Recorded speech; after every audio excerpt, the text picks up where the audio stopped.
Hello everyone, welcome to ChemUp Academy. So in today's lecture we shall be talking about the classification of elements. In the previous video we had already reached up till the periodic table, and in the periodic table we have discovered that our periodic table consists of groups and it consists of periods. अब क्योंकि इसके पास groups हैं और periods हैं तो हम groups को बोल सकते हैं, जो हमारे ग्रुप्स हैं उनको हम यूजुअली बोलते हैं these groups are horizon vertical column. और यहाँ पर हमने देखा था क्या, नंबर ऑफ इलेक्ट्रॉन्स रहते हैं आपके सेम। ग्रुप्स में वर्टिकल कॉलम्स इनको बोलते हैं और यहाँ पर नंबर ऑफ इलेक्ट्रॉन्स जो हैं वो सेम रहते हैं, whereas number of shells usually increases, कि नंबर ऑफ शेल्स जो होंगे वो इंक्रीज हो जाती है। और टोटल नंबर ऑफ ग्रुप्स अगर हम देखें तो वी हैव 18 टोटल ग्रुप्स, जिसमें से जो 18th आपका ग्रुप है वो एक नोबल गैस का ग्रुप माना जाता है। उससे पहले we have halogens, we have chalcogens and so on. वहीं अगर हम बात करते हैं अपने पीरियड की, तो हमारे पीरियड में अगर देखा जाए तो इनको बोलते हैं हॉरिजॉन्टल रोज। और हॉरिजॉन्टल रोज होने के साथ साथ यहाँ पर हम देख सकते हैं नंबर ऑफ शेल्स आपकी रहती है same, whereas number of electrons are different. ये हमारे पीरियड्स की बात हो गई। और कितने नंबर ऑफ पीरियड्स हैं हमारे पीरियोडिक टेबल में, they are approximately 7 in number, not approximately, total 7 in number है। तो आज जितने भी बारे में हम बात करेंगे that will be on basis of group and periods. आपको पता है जितने भी एलिमेंट्स हमारे हैं अभी तक, जितने भी elements that we have discovered, जैसे कि 118 के बारे में अगर हम बात करते हैं, तो जितने भी एलिमेंट्स हैं उन सबको एक कैटेगराइज करके हमने एक पीरियोडिक टेबल के फॉर्म में अरेंज कर दिया। अब ये पीरियोडिक टेबल अरेंज तो हो गया according to their atomic number. जो पहला पीरियोडिक टेबल था वो एटॉमिक वेट के ऊपर था, अब जो नया पीरियोडिक टेबल है that is on basis of atomic number.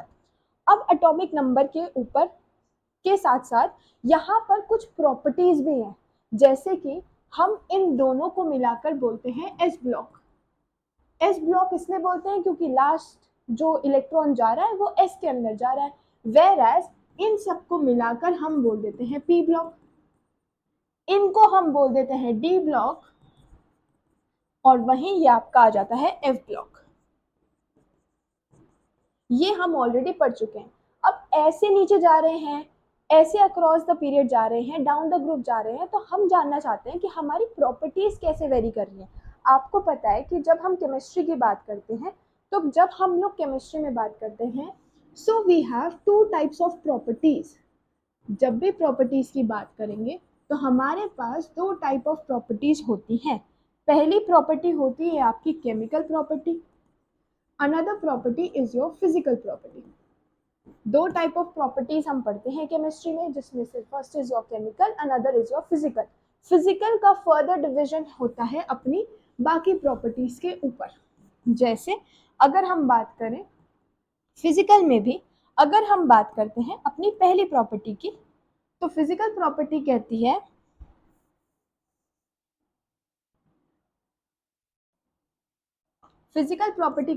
आप बात करो एटॉमिक रेडियाई में, या फिर आप बात करो आयनिक रेडियाई में, या फिर आप बात करो आयनाइजेशन एनर्जी में,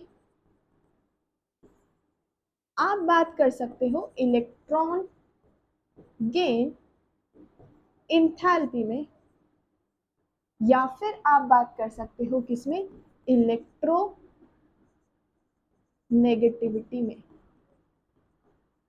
डोंट माइंड माई राइटिंग, अगर आपको प्रॉब्लम होती है राइटिंग अंडरस्टैंड करने में, therefore you can text me कि आपकी राइटिंग थोड़ी नहीं बहुत ज़्यादा गंदी है, then I will make certain sort of corrections and I think इतना तो समझ में आ ही जाता, because I usually speak what I right.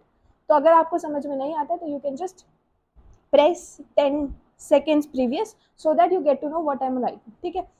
Okay आपके फिजिकल प्रॉपर्टीज में ये सब प्रॉपर्टीज के बारे में हम डिस्कस करेंगे and I will try my best कि हम पांचों की पांचों प्रॉपर्टी इसी वीडियो के अंदर कवर कर लें। अगर वीडियो ज़्यादा लंबी हो जाती है because some time things become monotonous और स्टूडेंट्स यूजुअली उसको नहीं देखते हैं काफ़ी टाइम तक, तो आई विल ट्राई कि थोड़े टाइम के अंदर ही I will cover all this 5 properties. अगर नहीं होता है तो worry not, I bring the part next part, ठीक है। चलो So we have atomic, ionic, ionization, electron gain and electronegativity. तो इस वीडियो में we shall be talking about these physical properties. Physical property जानेंगे क्या होती है, उनका ट्रेंड जानेंगे कि अक्रॉस द पीरियड चल रहे हैं तो एलिमेंट्स के साथ क्या हो रहा है, डाउन द ग्रुप चल रहे हैं तो एलिमेंट्स के साथ क्या हो रहा है, ठीक है। ऑल्सो वन मोर थिंग, जब हम इन प्रॉपर्टीज के बारे में बात करते हैं तो यूजुअली एक चीज लोगों के दिमाग में आती है कि आपको तो पता है कि ये एलिमेंट जो है वो पीरियड वाइज आ रहे हैं या फिर आपको पता है ये ग्रुप वाइज आ रहे हैं।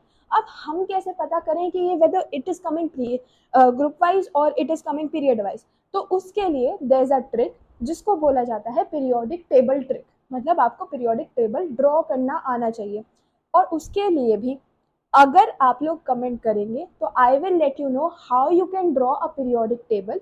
तो 5-10 मिनट की that will be the video, उसके अंदर आप सीख जाओगे एक बार कि पूरा पीरियोडिक टेबल बनता कैसे है, तो आप भी जान पाओगे कि कौन पीरियड वाइज आ रहा है कौन ग्रुप वाइज आ रहा है। तो उसके रिगार्डिंग आपको कमेंट करना पड़ेगा, तो देखते हैं जैसा रिस्पॉन्स होगा तो we will upload the video. Ultimately upload तो होनी ही है because it is your exam time और एग्जाम टाइम में कुछ चीज़ें ना आने से बेहतर है कुछ तो आ जाना, तो दैट इज द पॉइंट। चलिए coming on to our atomic radii and ionic radii. तो पहले अगर हम बात करें अपने रेडियाई टॉपिक की, हमारा एटॉमिक रेडियाई क्या कहता है, एटॉमिक रेडियाई एटम का रेडियाई। जब भी हम एटम की रेडियाई के बारे में बात करते हैं तो वो क्या हो सकता है, मेरा कोई भी एटम है जिसका न्यूक्लियस सेंटर पर बैठा हुआ है और उसके बाहर शेल्स हैं। मेरा कोई दूसरा एटम है जिसके बाहर शेल्स हैं। मेरा कोई तीसरा एटम है जिसके बाहर और भी ज़्यादा शेल्स हैं। तो मैं कैसे डिटरमाइन करूं कि मेरा एटॉमिक रेडियाई एक्चुअल में है क्या। अगर मुझे डिटरमाइन करना है कि मेरा एटॉमिक रेडियाई है क्या, तो मैं देख सकती हूँ एटम के बैठो जाके सेंटर पर। जब आप एटम के सेंटर पर जाकर के बैठेंगे, जैसे अगर आप एटम के सेंटर पर जाकर के बैठते हैं, बिल्कुल सेंटर पर जाकर बैठो, बिल्कुल सेंटर पर जाकर के बैठो, और जितने भी नंबर ऑफ शेल्स हैं, क्योंकि एटम होता है बहुत छोटा, शेल्स तो इन्फिनाइटली बहुत सारी हो सकती हैं, पर वो डिटरमाइन करता है कि कहाँ तक आपके इलेक्ट्रॉन्स फिल्ड है। जैसे इसके अंदर सिर्फ एक ही शेल चाहिए थी तो एक ही शेल के अंदर इलेक्ट्रॉन आ गए, इसके अंदर हमें 3 शेल्स की जरूरत पड़ी तो 3 इलेक्ट्रॉन्स लाने पड़े, मतलब 3 शेल्स लानी पड़ी। आप बैठे बिल्कुल सेंटर पर जाकर, सेंटर पर बैठने के बाद आप पहुंचे आउटर मोस्ट शेल की तरफ। जब आप सेंटर से, न्यूक्लियस के सेंटर से आउटर मोस्ट शेल की तरफ पहुंचते हैं तो उसी को हम बोल देते हैं एटॉमिक रेडियाई। यहीं से नाम आया है एटॉमिक रेडियाई। अब देखो यहां से यहां तो बात क्लियर हो गई, वेराज अगर मैं दूसरे दूसरे दूसरे चीज बोलना चाहती हूँ कि यहां से बिल्कुल आउटर शेल तक बैठो, ये मेरा एटॉमिक रेडियाई हो गया। वेराज अगर मैं अपना तीसरा वाला करना चाहती हूँ तो third part could be my, यहाँ से बैठे यहाँ और ये हो जाएगा मेरा एटॉमिक रेडियाई। क्या आपको नहीं लग रहा कि जैसे जैसे मेरी नंबर ऑफ शेल्स इंक्रीज हो रही हैं वैसे वैसे मेरा एटॉमिक रेडियाई भी इंक्रीज हो रहा है। तो नंबर ऑफ शेल्स इंक्रीज होने पर मेरा एटॉमिक रेडियाई भी इंक्रीज हो रहा है। तो यहीं से हम अंदाजा लगा सकते हैं क्या कि एटॉमिक रेडियाई को हम बोल सकते हैं एटॉमिक रेडियाई। अगर हम ग्रुप की बात करें या फिर एटॉमिक रेडियाई में अगर हम पीरियड की बात करें, ग्रुप में हमें पता है कि अगर नीचे जाते हैं तो नंबर ऑफ शेल्स इंक्रीज हो रही है, नंबर ऑफ शेल्स इंक्रीज हो रही है तो मतलब एटॉमिक रेडियाई इंक्रीज हो रहा है, इंक्रीजेस डाउन द ग्रुप। वहीं अगर हम पीरियड का केस देखते हैं, पीरियड का मतलब है नंबर ऑफ शेल्स तो सेम है पर जो न्यूक्लियर चार्ज है वो डिफरेंट है। अब देखो कैसे, जैसे जैसे हम बात करें, ये तो हो गया आपका जो सीन था, ये नंबर ऑफ शेल्स इंक्रीज हो रही है, आप लिख सकते हो नंबर ऑफ शेल्स इंक्रीज हो रही है और ऐसा होता है आपका ग्रुप में। तो आप देख सकते हो क्या आपका जो ग्रुप का रेडियाई है वो इंक्रीज हो रहा है। तो down the group atomic radii increases. This is the first point that we got. अगर हम ग्रुप में ही बात कर लेते हैं तो we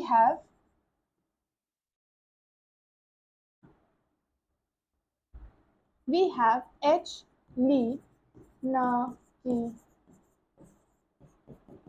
this is the group one मैंने बना लिया, ठीक है। या फिर आप कह सकते हो क्या,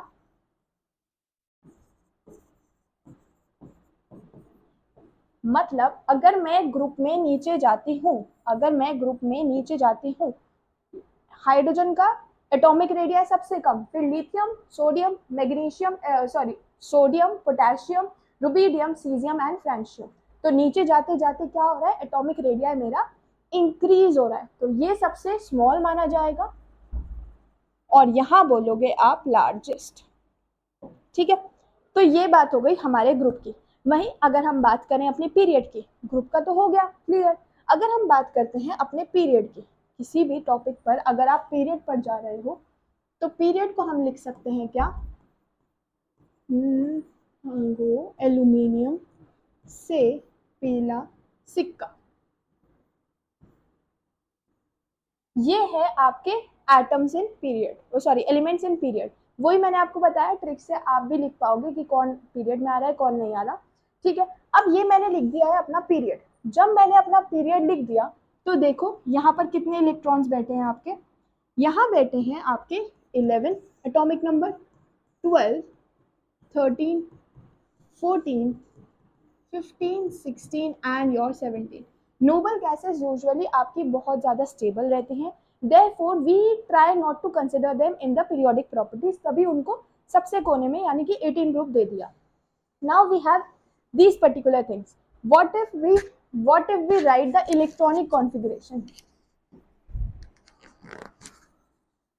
When we write the electronic configuration, we have certain factors, जैसे कि सोडियम को लिखते हैं 281, तो यहाँ पर आ जाएगा आपका 3s1, 3s2, 3p1, 3p2, 3p3, 3p4 and 3p5, ठीक है। Is it coming the same? हाँ सही, ठीक है। अब चीजें ऐसी आ गई हैं आपके पास 3s1, 3s2, 3p, 3p, 3p and so on. Last वाली शेल में एक इलेक्ट्रॉन, लास्ट वाली शेल में दो इलेक्ट्रॉन, यहाँ पर 3s2 सबके साथ तो है, ठीक है, 3s2 सबके साथ तो है। अब क्योंकि हमने चीजें ऐसे डिटरमाइन कर ली, ये हम बात कर रहे हैं किसकी, ये भी हम बात कर रहे हैं अपने पीरियड की। अब हमने ऐसे तो लिख लिया, अब देखो यहाँ पर 11 चार्जेस को सिर्फ एक इलेक्ट्रॉन को संभालना है, 12 चार्जेस को 2, 13 को 1, 14 को 2, 15 को 3, 16 को 4 और 17 को 5 इलेक्ट्रॉन्स को संभालना है। मतलब जैसे जैसे आउटर शेल के अंदर इलेक्ट्रॉन्स बढ़ रहे हैं वैसे वैसे हमारा न्यूक्लियर चार्ज, जो हमारा न्यूक्लियर चार्ज है वो भी तो इंक्रीज हो रहा है। अब क्योंकि न्यूक्लियर चार्ज भी इंक्रीज हो रहा है तो कुछ लोगों का कहना होगा कि क्यों ना आप ऐसे एक एल्यूमिनियम का बना दो हमारे पास, ठीक है। पहली शेल के अंदर आप डिटरमाइन कर लो आपको जितने इलेक्ट्रॉन्स चाहिए। पहली शेल के अंदर आपने बना दिए 2 इलेक्ट्रॉन, फिर आपने बना दिए 8 इलेक्ट्रॉन्स, फिर आपने बना दिए 13, इट शुड बी ना, तो 2, 8, 10 एंड 3। अब देखो यहाँ पर ये जो न्यूक्लियाई है, ये न्यूक्लियाई इन 2 इलेक्ट्रॉन्स को तो इजीली बाउंड कर पा रहा है, ठीक है। ये न्यूक्लियाई इन 2 इलेक्ट्रॉन्स के साथ अच्छे से पकड़ के बैठा हुआ है क्योंकि बहुत ज्यादा करीब है, इन 2 को भी ठीक ठाक ही पकड़ लेगा। पर जैसे जैसे शेल दूर होती जाएगी वैसे वैसे न्यूक्लियस की पकड़ थोड़ी हल्की होती चली जाएगी। अब क्योंकि न्यूक्लियस की पकड़ आउटर वाले इलेक्ट्रॉन्स के लिए हल्की हो गई है, थोड़ी हल्की हो गई है, क्योंकि नंबर ऑफ शेल इंक्रीज हो रही है तो न्यूक्लियस की पकड़ क्या हो गई है, हल्की हो गई है। ऐसा केस तो हमें देखने को मिल गया। पर जैसे जैसे आप पीरियड में चल रहे हो तो यहाँ पर ये भी तो होता है कि ये वाले electron, these electrons are getting repelled by these electrons. ये इलेक्ट्रॉन्स चाहते हैं हम न्यूक्लियस के पास जाएं, ये भी तो चाहते हैं हम न्यूक्लियस के पास जाएं। ये लोग इनके न्यूक्लियस के पास ना आ सके तो ये कर रहा है इसको शील्ड, तो इसको बोलते हैं शील्डिंग इफेक्ट। Shielding effect.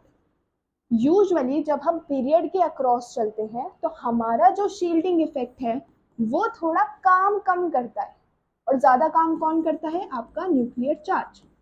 मतलब अगर आपका न्यूक्लियर चार्ज ज्यादा है तो आपका जो न्यूक्लियस है उसके पास ज्यादा फोर्सेस हैं। ज्यादा फोर्सेस हैं तो वो सब इलेक्ट्रॉन्स को टाइटली बाउंड करके रखता है, और टाइटली बाउंड करके रखने का मतलब है एटॉमिक रेडियस थोड़ा सा कम हो जाएगा। इसका मतलब हुआ अगर आपका न्यूक्लियर चार्ज ज्यादा काम कर रहा है, अगर न्यूक्लियर चार्ज ने ज्यादा काम किया है, nuclear charge is playing great and important role, then your shielding effect. तो across the period, across the period आपका जो एटॉमिक रेडियाई है, आपका जो एटॉमिक रेडियाई है वो क्या हो जाएगा? डिक्रीज हो जाएगा, क्योंकि न्यूक्लियस के पास ज्यादा एनर्जी आ गई। ज्यादा एनर्जी आ गई तो वो अपने सारे इलेक्ट्रॉन्स को अपने पास पकड़ के रखेगा। अपने पास पकड़ के रखेगा तो एटॉमिक रेडियाई क्या करेगा? वो ज्यादा शेल्स तो नहीं फैला सकता, सेम नंबर ऑफ शेल्स है, क्योंकि अक्रॉस द पीरियड तो नंबर ऑफ शेल्स सेम रहती है। तो सेम नंबर ऑफ शेल्स होने के बाद न्यूक्लियर की पावर ज्यादा है, न्यूक्लियस की पावर ज्यादा है, तो वो इलेक्ट्रॉन्स को अपने पास खींच के रखेगा। ऐसे थे इलेक्ट्रॉन्स, पावर ज्यादा आ गई तो ऐसे होना पड़ेगा। ऐसे होना पड़ेगा तो आपको नहीं लग रहा कि एटॉमिक रेडियस थोड़ा कम हो गया?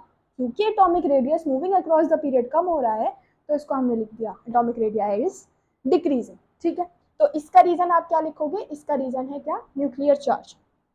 पहुंचते हैं अपने नंबर की तरफ, जो था क्या? अक्रॉस द पीरियड हमने समझ लिया इट इज डिक्रीजिंग। ठीक है, तो एटॉमिक रेडियस हमें समझ में आ गया, ग्रुप में तो इंक्रीज हो रहा है और यहाँ पर डिक्रीज हो रहा है। रीजन क्या था? रीजन इनका सबका सबका रीजन, सबका जो रीजन है वो सिर्फ एक ही बात पर डिपेंड करता है, that is their point number these. सिर्फ इन दो पॉइंट्स पर ही आपकी पूरी कहानी चल जाएगी इस पीरियोडिक प्रॉपर्टीज की। अब हम बात करते हैं अपने नए टेबल के बारे में, जो कहता है क्या? आयनिक। दूसरा पॉइंट है आपका आयनिक रेडियाई। आयनिक रेडियाई क्या होता है? ऑल्सो एटॉमिक रेडियाई के बारे में जब हम बात कर रहे थे तो हम लोग एटम्स के बारे में तो बात कर लेते हैं। कुछ एटम्स ऐसे होते हैं जैसे O2, N2, Cl2, ये चीजें भी तो एग्जिस्ट करती हैं।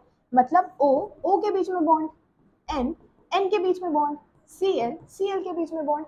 इन दोनों के बॉन्ड के बीच का मतलब है इसके न्यूक्लियस का सेंटर, इसके न्यूक्लियस का सेंटर, और दोनों के न्यूक्लियस का सेंटर आप लोगे और करना है आपको उसका हाफ। वो कहलाएगा आपका कोवेलेंट रेडियाई। वो कहलाएगा आपका क्या? Covalent radii. जब कोई दो एलिमेंट्स या दो एटम्स जुड़े हुए हैं तो दोनों के सेंटर का न्यूक्लियस से आपको सेंटर से आपको लेना है रेडियाई। दोनों का रेडियाई या फिर दोनों का डिस्टेंस लोगे, उसका हाफ कर दोगे तो वो कोवेलेंट रेडियाई बन जाएगा, क्योंकि दोनों के बीच में कौन सा बॉन्ड है? Covalent bond. ठीक है, वहीं अगर हम बात करें अपने आयनिक रेडियाई की, तो हमारा आयनिक रेडियाई क्या होता है? Supposedly I have this sodium of mine and I have this magnesium of mine। वहीं हम फ्लोरीन का भी एक केस कंसिडर कर लेते हैं, और सिमिलरली एक केस क्लोरीन का भी कंसिडर कर लेते हैं। जब हम इतने सारे केसेस कंसिडर कर ही रहे हैं तो यहाँ बिठाए हमने दो इलेक्ट्रॉन्स, ये होता है 281, ये होता है 282, ये होता है 2,5, तो 7 बनाना, and 9 sorry 2,7, and here we have 2, 8 and 7। ठीक है, अब हमारे पास जो सीन बना वो क्या बना? दो पहली शेल के अंदर आ गए, दूसरे के अंदर भरो 8 इलेक्ट्रॉन्स भर दिए, and here we are left with 1। यहाँ भरेंगे आउटर मोस्ट शेल में 2, अंदर के आप भर लेना, यहाँ भरेंगे 7 और यहाँ भरेंगे 7। ठीक है, अंदर के आप लोग भर लेना, एक के मैंने भर दिया। अब देखो सोडियम कहता है मेरे को स्टेबल होना है। स्टेबल कैसे हो सकता है? जब electronic configuration somewhat like this दिख रही हो, या फिर हाइड्रोजन के केस में ये दिख रही हो। यही तो रूल था, अगर स्टेबिलिटी चाहिए तो आउटर मोस्ट शेल में 8 इलेक्ट्रॉन्स होने चाहिए, पहली शेल के अंदर 2 इलेक्ट्रॉन होने चाहिए, तभी तो हम 2 8 8 8 भरते हैं, 2 8 18 नहीं भरते।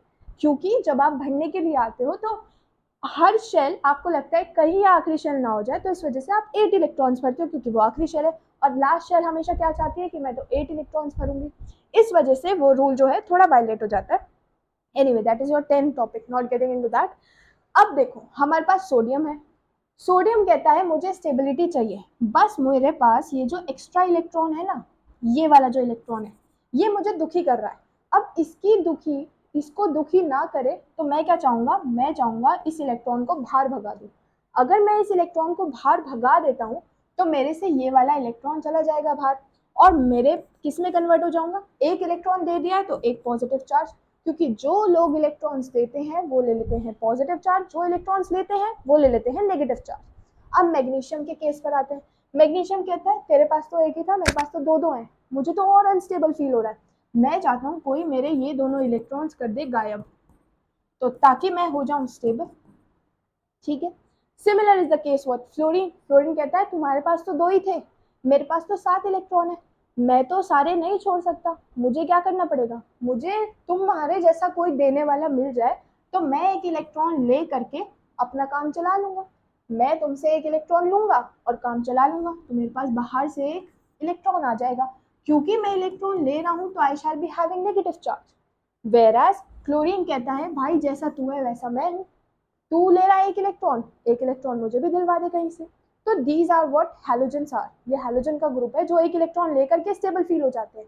वेराज ये ग्रुप 1 है, ग्रुप 1 में एक इलेक्ट्रॉन देकर के स्टेबल फील हो जाते हैं, और ये ग्रुप 2 है एल्कलाइन अर्थ मेटल का, ये 2 इलेक्ट्रॉन देकर के स्टेबल फील हो जाते हैं। अब क्योंकि एटम्स में से इलेक्ट्रॉन या तो लिए गए हैं या फिर दिए गए हैं, तो जिसकी वजह से जो एटम था वो आयंस में कन्वर्ट हो गया, ये हुए हैं कन्वर्ट कैटायंस में, ये कन्वर्ट हुए हैं आपके एनायंस में।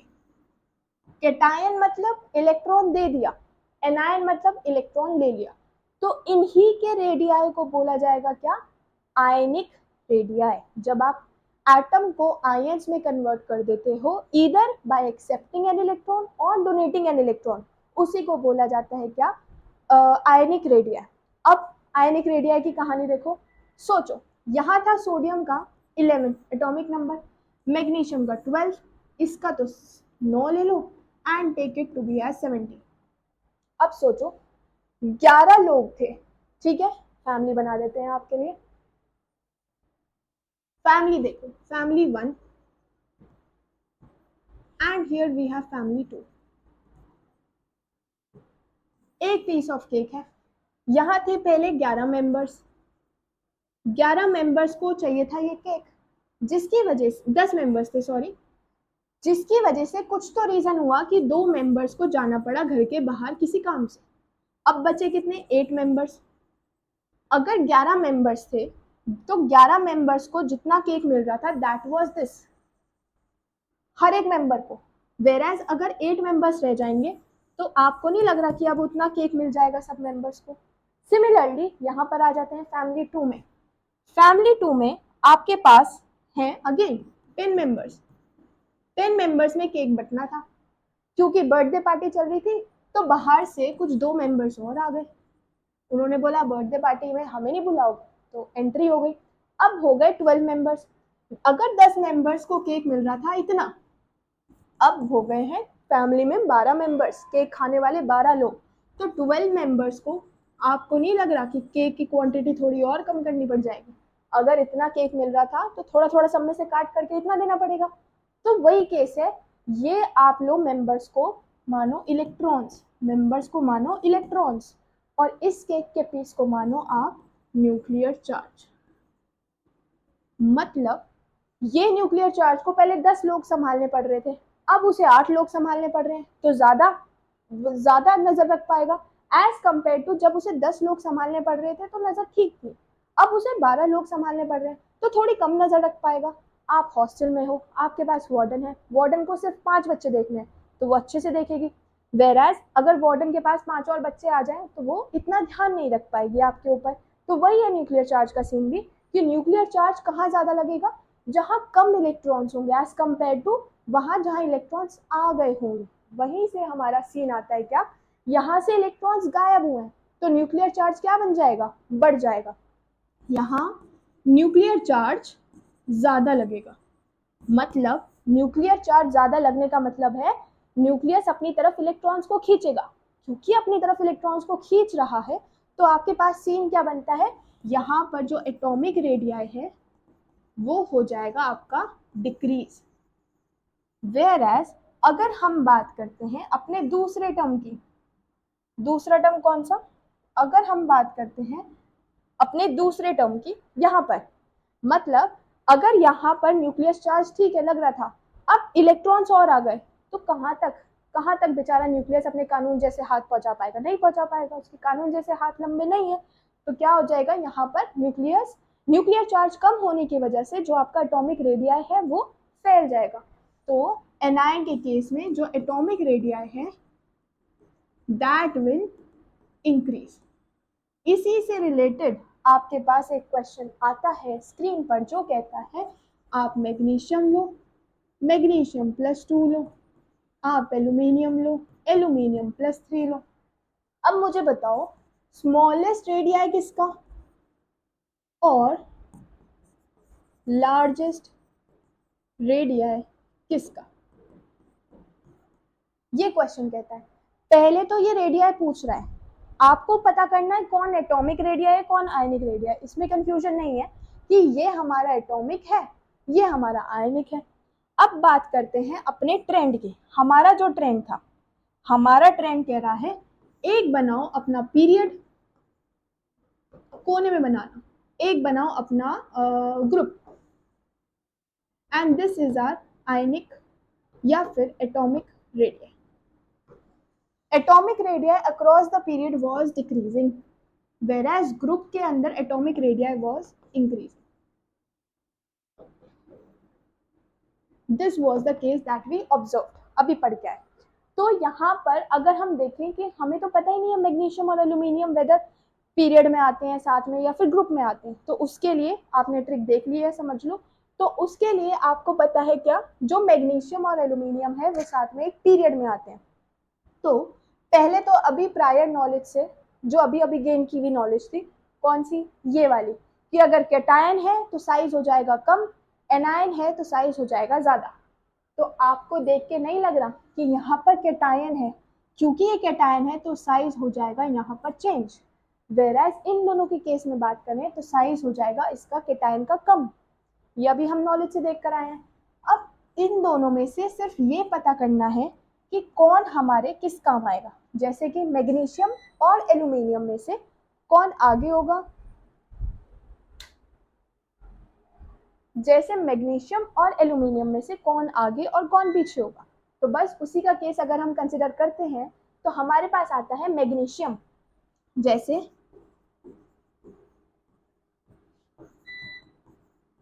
ये आते हैं सब लोग एक पीरियड में। पीरियड में अगर हम देखें तो एटॉमिक रेडियस डिक्रीज हो रहा था, तो देखेंगे अगर एटॉमिक रेडियस सबसे कम तो इसका बैठ गया, एटॉमिक रेडियस स्मॉलेस्ट सबसे कम इसका बैठ गया, और लार्जेस्ट किसका बैठा, ऑब्वियसली मैग्नीशियम का। तो ये आपकी बुक का एग्जांपल था जिसको हमने विदाउट रेक्टिफिकेशन डायरेक्टली सॉल्व कर दिया। ठीक है, तो ऐसे आप आयनिक रेडियाई, एटॉमिक रेडियाई और वेरियस अदर रेडियाइज के बारे में जो है क्वेश्चन सॉल्व कर सकते हो। So this was all for today, thank you and keep watching.